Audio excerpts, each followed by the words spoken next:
இயேசுவின் நாமத்தில் ஜெபம் கேளும் பிதாவே. In Jesus' name we pray. Amen. Amen. ஆண்டவராகிய கர்த்தர் நம்மோடு கூட ஒரு காரியத்தை சொல்ல ஆசைப்படுகிறார். The Lord desires to speak to us about one thing. ஆண்டவர் சென்ற வருடத்தில் பல திருப்பு முனைகளை நமக்கு வைத்திருந்தார். The Lord put many turning points in our life last year. அதை குறித்து கர்த்தர் சொல்லும் பொழுது ஒரு திருப்பு முனையின் ஆண்டு என்று சொன்னார். Concerning that, the Lord said it's going to be a year of turning point. ஆனா இந்த வருஷத்தை குறித்து கர்த்தர் சொல்லும் பொழுது அதை எச்சரிக்கையின் ஆண்டு என்று சொல்லுகிறார். But concerning this year, the Lord said this is a year of danger. நீங்கள் அநேக காரியங்களை குறித்து எச்சரிக்கையாய் இருக்க வேண்டிய வருஷம். You are going to be very careful about many things in this year.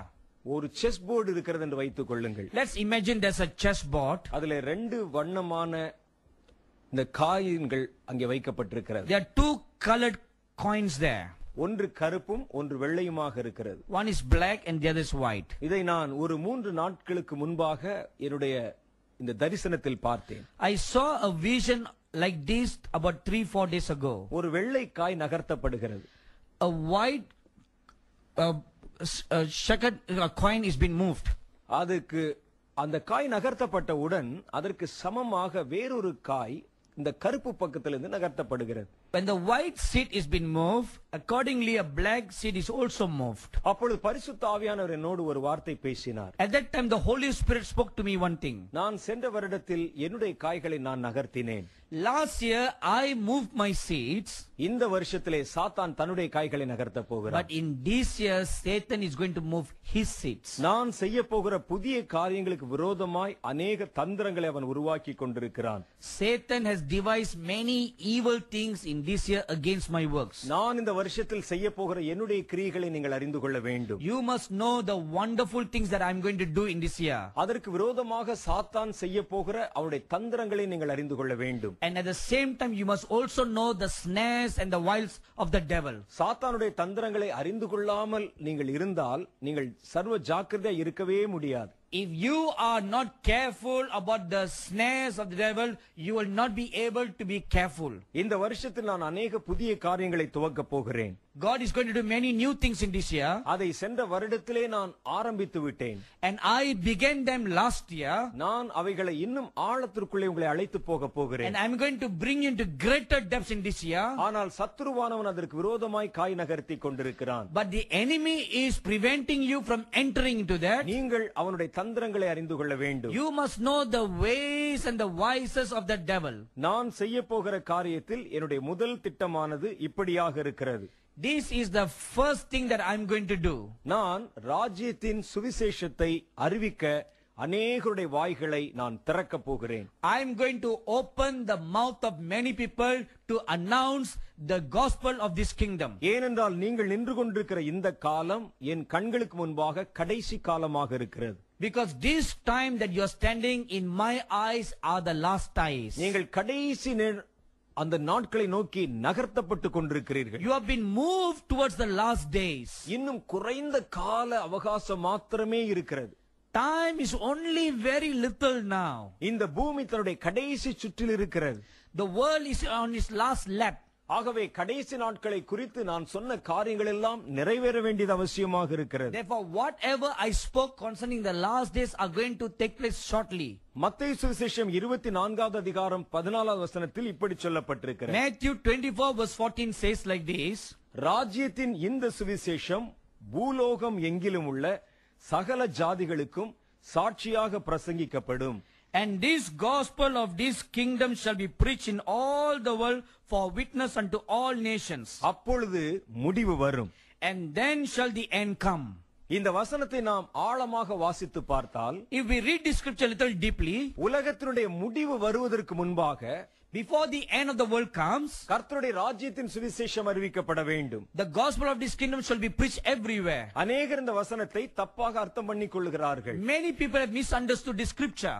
இந்த கடைசி நாட்களில் இயேசுவை குறித்த சுவிசேஷம் அறிவிக்கப்பட வேண்டும் என்று நினைக்கிறார்கள். They are thinking that in these last days the gospel of the good news shall be preached. அது உலகம் முழுவதும் அறிவிக்கப்பட வேண்டும் என்று நினைக்கிறார்கள். They are thinking that this gospel must be preached into all the world. நாம் அறிந்திருக்கிற சுவிசேஷம் என்பது ஒன்றே ஒன்றுதான். We only know one kind of the gospel. ஆண்டவராகிய இயேசு கிறிஸ்து மனித அவதாரமாக இந்த உலகத்திற்கு வந்தார். The good news that the Lord Jesus came to this world in the form of a man. அவர் நம்மை போல வாழ்ந்தார், நம்மை போல பேசினார், நம்மை போல பாடுகளை அனுபவித்தார். He lived like us, he ate like us, and he died like us. அவர் நம்முடைய பாவங்களை சுமந்து கொண்டு நமக்காக சிலுவையிலே மரித்தார். He bore our sins and died on the cross for us. அவரிடத்தில் நாம் போய் நம்முடைய பாவங்களை அறிக்கை செய்யும் பொழுது அவர் நம்முடைய பாவங்களை கழுவ மனம் பொருத்தவராயிருக்கிறார். He is ever gracious to forgive us of all our sins when we confess them to him.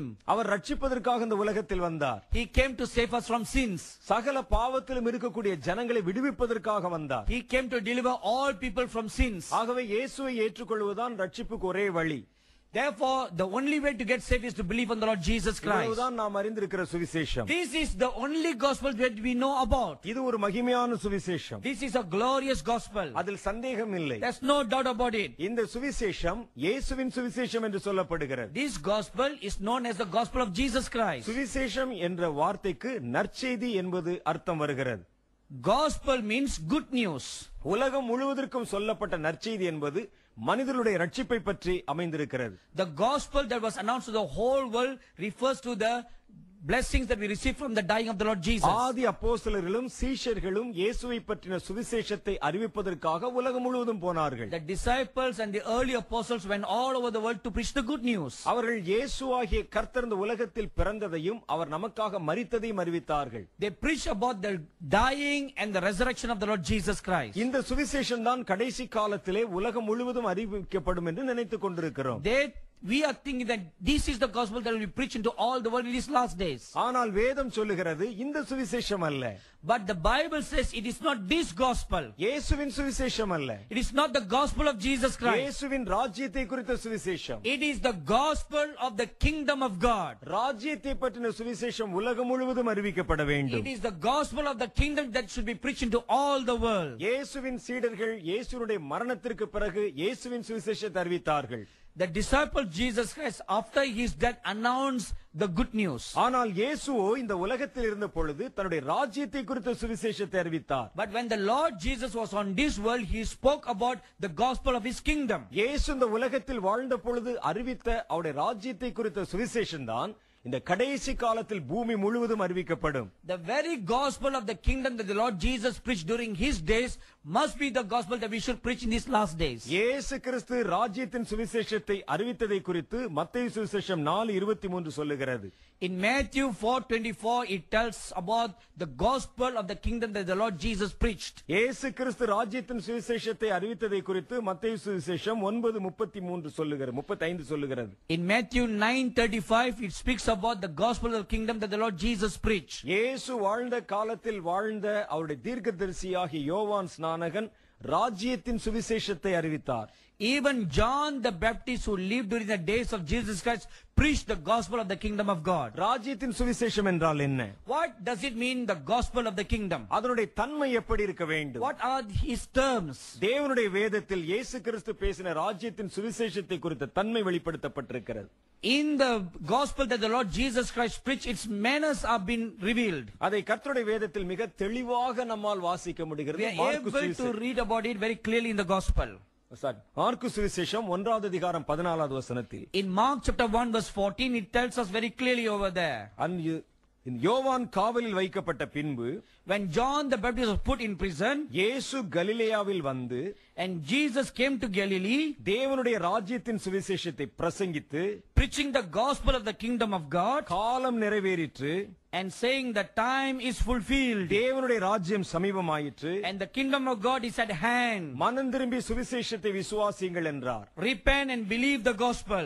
இதுதான் ராஜ்யத்தின் சுவிசேஷம். This is the gospel of the kingdom. இதிலே அநேக காரியங்கள் 4 விஷயங்கள் இருக்கிறதை பார்க்கிறோம். We see 4 things mentioned here. முதல் காரியமாக இந்த காலம் நிறைவேற்றுதலை பற்றி சொல்லுகிறது. Firstly, it talks about the time being fulfilled. இரண்டாவது ராஜ்யத்தினுடைய வருகை பற்றி சொல்லப்பட்டிருக்கிறது. Second, it says the coming of the kingdom of God. மூன்றாவது ஏன் மனம் திரும்ப வேண்டும் என்பதை பற்றி சொல்லி இருக்கிறது. Third, it says why you must repent. நான்காவது இந்த நற்செய்தியை விசுவாசிக்க வேண்டியதன் முக்கியத்துவத்தை பற்றி சொல்லி இருக்கிறது. Fourthly, it says the importance of believing this gospel. இந்த 4 விஷயங்களை உள்ளடக்கித்தான் இயேசு ராஜ்யத்தின் சுவிசேஷத்தை அறிவித்தார். The gospel of the kingdom is composed of these 4 things preached by the Lord Jesus. அதிலே முதல் இடம் வகிப்பது இந்த காலத்தின் நிறைவேறுதல். The first thing refers to the fulfillment of the time. எந்த காலத்தில் நாம் இருக்கிறோம் என்கிற உணர்வை மனிதர்களுக்கு கொடுப்பது.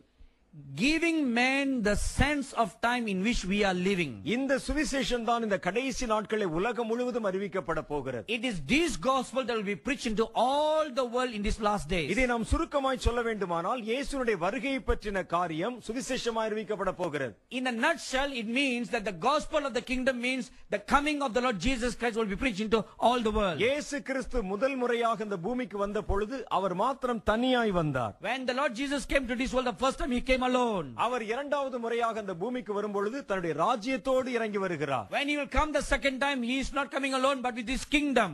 தேவனுடைய ராஜ்யத்தில் இருக்கிற பரம எருசலேம் என்கிற தலை நகரம் வானத்திலிருந்து இறங்கி வருகிறது. The heavenly Jerusalem, the capital, is going to come down with him. அங்கே தேவனுடைய ஆலயம் பரலோகத்திலிருந்து கீழே இறங்கி வருகிறது. The temple of God is coming down. தேவனை சூழ இருக்கிறவருடைய ராணுவம் கீழே இறங்கி His வருகிறது. entire army is coming down with him. அவருடைய முழு ராஜ்யமும் பூமியிலே இறங்கி வர போகிறது. His entire kingdom is going to come down with him. அதை வரவேற்கும் முகமாய்த்தான் இயேசு ஒரு அருமையான ஜெபத்தை தம் சீடர்களுக்கு சொல்லிக் கொடுத்தார்.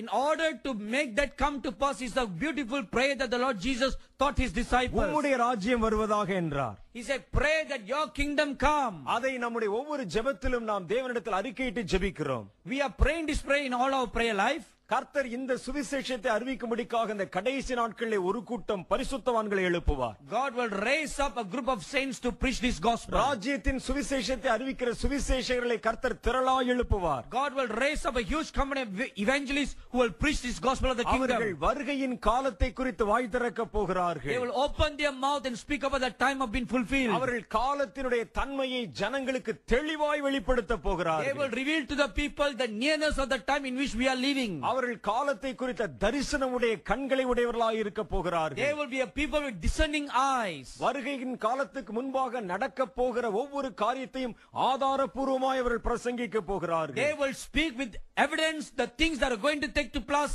in their days. கர்த்தர் அப்படிப்பட்ட ஒரு புதிய கூட்டத்தை எழுப்ப போகிறார். God will raise up a new group like that. அவர்கள் கர்த்தருடைய ராஜ்யத்தின் வருகைக்கு முன்பாக ஜனங்களை ஆயத்தப்படுத்த They will போகிறார்கள். prepare the people before the coming of the Lord. மனம் திரும்புங்கள் என்று ஜனங்களுக்கு சொல்ல They will போகிறார்கள். say, repent. ஜனங்களை பார்த்து யோவான் ஸ்நானகனை போல உள்ளதை உள்ளதென்றும் இல்லதை இல்லதென்றும் சொல்ல They போகிறார்கள். will be like John the Baptist, will preach boldly and fearlessly. இப்பொழுதே மரத்தின் வேரருகிலே இந்த மரத்தின் வேரருகிலே இந்த கோடாரியானது வைக்கப்பட்டிருக்கிறது.